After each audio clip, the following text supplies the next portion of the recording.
भक्त सुधनवा। चंपकपुरी के राजा हंसध्वज बड़े ही धर्मात्मा, प्रजापालक, शूरवीर और भगवत भक्त थे। उनके राज्य की यह विशेषता थी कि राजकुल तथा प्रजा के सभी पुरुष एकपत्नीव्रत का पालन करते थे। जो भगवान का भक्त न होता या जो एकपत्नीव्रती न होता, वह चाहे जितना विद्वान या शूरवीर हो, उसे राज्य में आश्रय नहीं मिलता था। पूरी प्रजा सदाचारी, भगवान की भक्त, दानपरायण थी। पांडवों का अश्वमेध यज्ञ का घोड़ा जब चंपकपुरी के पास पहुंचा, तब महाराज हंसध्वज ने सोचा मैं वृद्ध हो गया, पर अब तक मेरे नेत्र श्री कृष्णचंद्र के दर्शन से सफल नहीं हुए। अब इस घोड़े को रोकने के बहाने मैं युद्ध भूमि में जाकर भगवान पुरुषोत्तम के दर्शन करूंगा। मेरा जन्म उन श्याम सुंदर भुवन मोहन के श्री चरणों के दर्शन से सफल हो जाएगा। घोड़े की रक्षा के लिए गांडीवधारी अर्जुन प्रद्युम्नादि महारथियों के साथ उसके पीछे चल रहे थे। यह सबको पता था, किंतु राजा को पार्थसारथी श्री कृष्णचंद्र के दर्शन करने थे। अश्व पकड़कर बांध लिया गया। राजगुरु शंख तथा लिखित की आज्ञा से यह घोषणा कर दी गई कि अमुक समय तक सब योद्धा रण क्षेत्र में उपस्थित हो जाएं।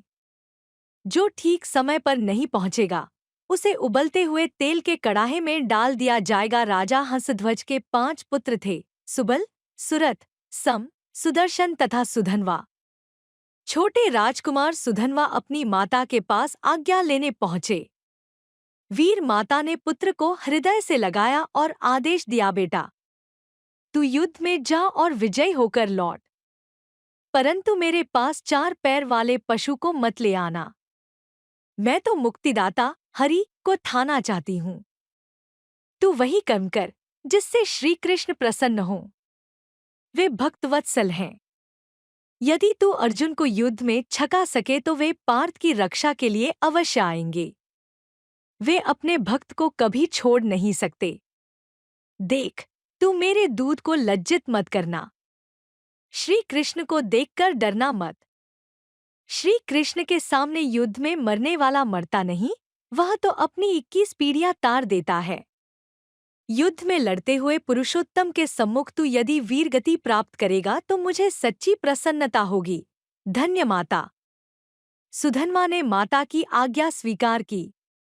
बहन कुबला से आज्ञा तथा प्रोत्साहन प्राप्त कर वे अपने अंतःपुर में गए। द्वार पर उनकी सती पत्नी प्रभावती पहले से पूजा का थाल सजाए पति की आरती उतारने को खड़ी थी। उसने पति की पूजा करके प्रार्थना की, नाथ, आप अर्जुन से संग्राम करने जा रहे हैं। मैं चाहती हूँ कि आपके चले जाने पर एक अंजलि देने वाला पुत्र रहे। सुधनवा ने पत्नी को समझाना चाहा, पर वह पतिव्रता थी। उसने कहा, मेरे स्वामी, मैं जानती हूँ कि श्री कृष्णचंद्र के समीप जाकर कोई इस संसार में लौटता नहीं। मैं तो आपकी दासी हूँ। आपकी इच्छा और आपके हित में ही मेरा हित है। मैं आपके इस मंगल प्रस्थान में बाधा नहीं देना चाहती। इस दासी की तो एक तुच्छ प्रार्थना है। आपको वह प्रार्थना पूर्ण करनी चाहिए। अनेक प्रकार से सुधनवा ने समझाना चाहा, किंतु अंत में प्रभावती की विजय हुई। सती नारी की धर्मसम्मत प्रार्थना वे अस्वीकार नहीं कर सके। वहां से फिर स्नान प्राणायाम करके वे युद्ध के लिए रथ पर बैठे।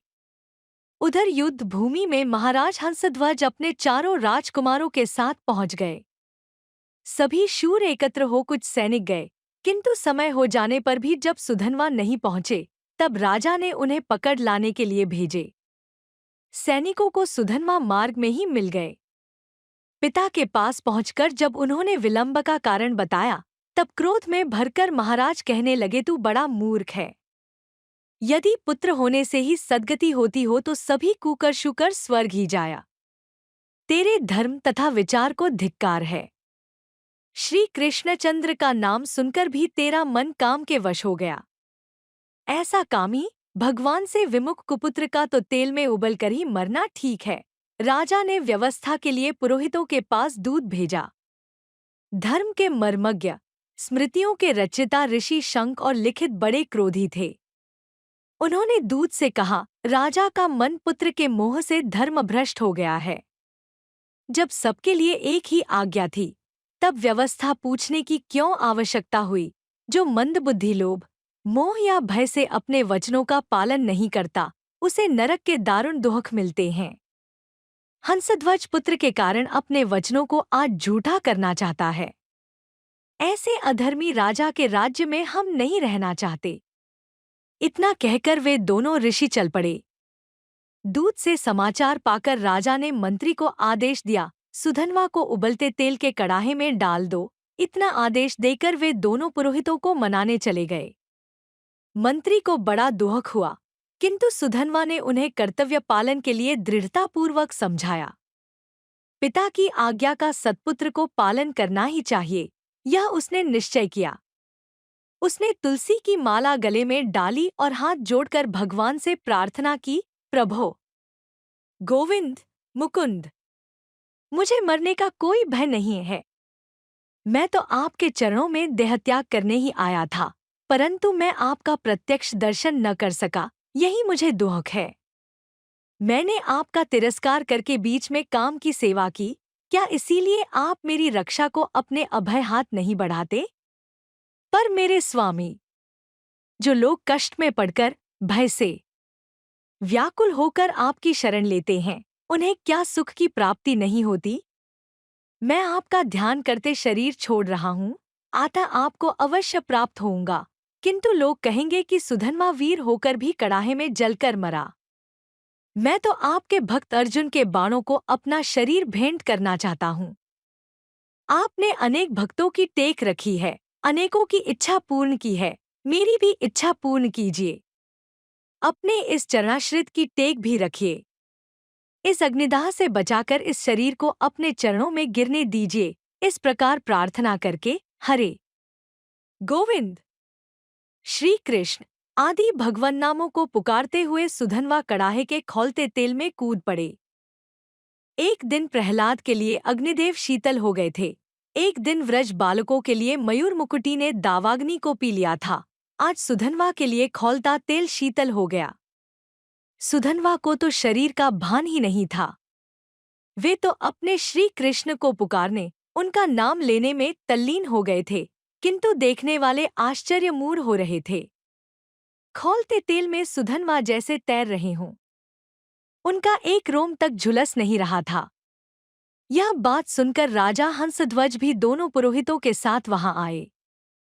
श्रद्धारहित तार्किक पुरोहित शंख को संदेह हुआ, अवश्य इसमें कोई चालाकी है। भला तेल गरम होता तो उसमें सुधनवा बचा कैसे रहता? कोई मंत्र या औषधि का प्रयोग तो नहीं किया गया। तेल की परीक्षा के लिए उन्होंने एक नारियल कड़ाहे में डाला। उबलते तेल में पड़ते ही नारियल फूट गया। उसके दो टुकड़े हो गए और उछलकर वे बड़े जोर से शंख तथा लिखित के सिर में लगे। अब उनको भगवान के महत्व का ज्ञान हुआ। सेवकों से उन्होंने पूछा कि सुधनवा ने कोई औषधि शरीर में लगाई क्या, अथवा उसने किसी मंत्र का जप किया था? सेवकों ने बताया कि राजकुमार ने ऐसा कुछ नहीं किया। वे प्रारंभ से भगवान का नाम ले रहे हैं। अब शंख को अपने अपराध का पता लगा। उन्होंने कहा, मुझे धिक्कार है। मैंने भगवान के एक सच्चे भक्त पर संदेह किया। प्रायश्चित्त करके प्राण त्यागने का निश्चय कर शंखमुनि उसी उबलते तेल के कड़ाहे में कूद पड़े, किंतु सुधनवा के प्रभाव से उनके लिए भी तेल शीतल हो गया। मुनि ने सुधनवा को हृदय से लगा लिया। उन्होंने कहा, कुमार, तुम्हें धन्य है। मैं तो ब्राह्मण होकर शास्त्र पढ़कर भी असाधु हूँ। मूर्ख हूँ मैं। बुद्धिमान और विद्वान तो वही है जो भगवान श्री कृष्ण का स्मरण करता है। तुम्हारे स्पर्श से मेरा यह अधम देह भी आज पवित्र हो गया। तुम जैसे भगवान के भक्तों का तो दर्शन ही मनुष्य जीवन की परम सफलता है। राजकुमार, अब तुम इस तेल से निकलो। अपने पिता, भाइयों और सेना को पावन करके मेरा भी उद्धार करो। त्रिलोकी के स्वामी श्री कृष्ण जिनके सारथी बनते हैं, उन धनुर्धर अर्जुन को संग्राम में तुम ही संतुष्ट कर सकते हो। मुनि के साथ सुधनवा कड़ाहे से बाहर आए। राजा हंसध्वज ने अपने भगवत भक्त पुत्र का समादर किया और उन्हें आशीर्वाद दिया। पिता की आज्ञा से सुधन्वा सेनानायक हुए। अर्जुन की सेना से उनका संग्राम होने लगा। सुधन्वा के शौर्य के कारण पांडव दल में खलबली मच गई। वृषकेतु, प्रद्युम्न, कृतवर्मा, सात्यकी आदि वीरों को उस तेजस्वी ने घायल करके पीछे हटने को विवश कर दिया। अंत में अर्जुन सामने आए। अर्जुन को अपनी शूरता का कुछ दर्प भी था, किंतु सुधन्वा तो केवल श्याम सुंदर के भरोसे युद्ध कर रहे थे। भगवान को अपने भक्त का प्रभाव दिखलाना था। बालक सुधन्वा को अपने सामने देख पार्थ को बड़ा आश्चर्य हुआ। सुधन्वान उनसे कहा, विजय सदा आपके रथ पर श्री कृष्णचंद्र सारथी के स्थान पर बैठे आपकी रक्षा किया करते थे। इसी से आप सदा विजयी होते रहे। आज आपने अपने उन समर्थ सारथी को कहाँ छोड़ दिया? मेरे साथ युद्ध करने में श्री कृष्ण ने तो आपको नहीं छोड़ दिया। आप अब उन मुकुंद से रहित हैं, ऐसी दशा में मुझसे संग्राम कर भी सकेंगे या नहीं? सुधन्वा की बातों से अर्जुन क्रुद्ध हो गए। उन्होंने बाण वर्षा आरंभ कर दी, परंतु हंसते हुए सुधन्वा ने उनके बाणों के टुकड़े टुकड़े उड़ा दिए। अर्जुन के दिव्यास्त्रों को भी राजकुमार ने व्यर्थ कर दिया। स्वयं पार्थ घायल हो गए। उनका सारथी मरकर गिर पड़ा। सुधन्वा ने फिर हंसकर कहा, नंजय, मैं तो पहले ही कहता था कि अपने सर्वज्ञ सारथी को छोड़कर आपने अच्छा नहीं किया। आपका सारथी मारा गया। आप मेरे बाणों से घायल हो गए हैं। अब भी शीघ्रता से अपने उस श्यामरूप सारथी का स्मरण कीजिए। अर्जुन ने बाएं हाथ से घोड़ों की डोरी पकड़ी। एक हाथ से युद्ध करते हुए वे भगवान को मन ही मन पुकारने लगे। उनके स्मरण करते ही श्री कृष्णचंद्र प्रकट हो गए। उन्होंने अर्जुन के हाथ से रथ की रश्मि ले लो। सुधन्वा और अर्जुन दोनों ने भगवान को प्रणाम किया। सुधन्वा के नेत्र आनंद से खिल उठे। जिसके लिए उसने युद्ध में अर्जुन को छकाया था, वह कार्य तो अब पूरा हुआ। कमललोचन श्री कृष्णचंद्र आ गए। उनके दर्शन करके वह कृतार्थ हो गया। अब उसे भला और क्या चाहिए? उसने अर्जुन को ललकारा, पार्थ, आपके ये सर्वसमर्थ सारथी तो आ गए। अब तो आज मुझ पर विजय पाने के लिए कोई प्रतिज्ञा करें। अर्जुन को भी आवेश आ गया। उन्होंने 3 बाण निकालकर प्रतिज्ञा की, इन 3 बाणों से यदि मैं तेरा सुंदर मस्तक न काट दूं, तो मेरे पूर्वज पुण्यहीन होकर नरक में गिर पड़े। अर्जुन की प्रतिज्ञा सुनकर सुधन्वा ने हाथ उठाकर कहा, ये श्री कृष्ण साक्षी हैं। इनके सामने ही मैं तुम्हारे इन तीनों बाणों को काट न दूं, तो मुझे घोर गति प्राप्त हो। यह कहकर सुधन्वा ने श्री कृष्ण तथा अर्जुन को बाणों से घायल कर दिया। उनके रथ को कुछ तोड़ डाला। बाणों से मारकर उनके रथ को कुम्हार के चाक की भांति घुमाने लगा। 400 हाथ पीछे हटा दिया उस रथ को। भगवान ने कहा, अर्जुन, सुधन्वा बहुत बाका वीर है। मुझसे पूछे बिना प्रतिज्ञा करके तुमने अच्छा नहीं किया।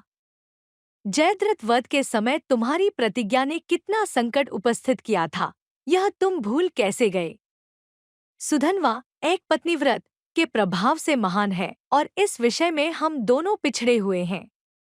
अर्जुन ने कहा, गोविंद, आप आ गए हैं, फिर मुझे चिंता ही क्या? जब तक आपके हाथ में मेरे रथ की डोरी है, मुझे कौन संकट में डाल सकता है? मेरी प्रतिज्ञा अवश्य पूरी होगी। अर्जुन ने एक बाण चढ़ाया। भगवान ने अपने गोवर्धन धारण का पुण्य उस बाण को अर्पित किया। बाण छूटा, कालाग्नि के समान वह बाण चला। सुधन्वा ने गोवर्धनधारी श्री कृष्ण का स्मरण करके बाण मारा और अर्जुन का बाण 2 टुकड़े होकर गिर पड़ा। पृथ्वी कांपने लगी। देवता भी आश्चर्य में पड़ गए। भगवान की आज्ञा से अर्जुन ने दूसरा बाण चढ़ाया। भक्तवत्सल प्रभु ने उसे अपने बहुत से पुण्य अर्पण किए।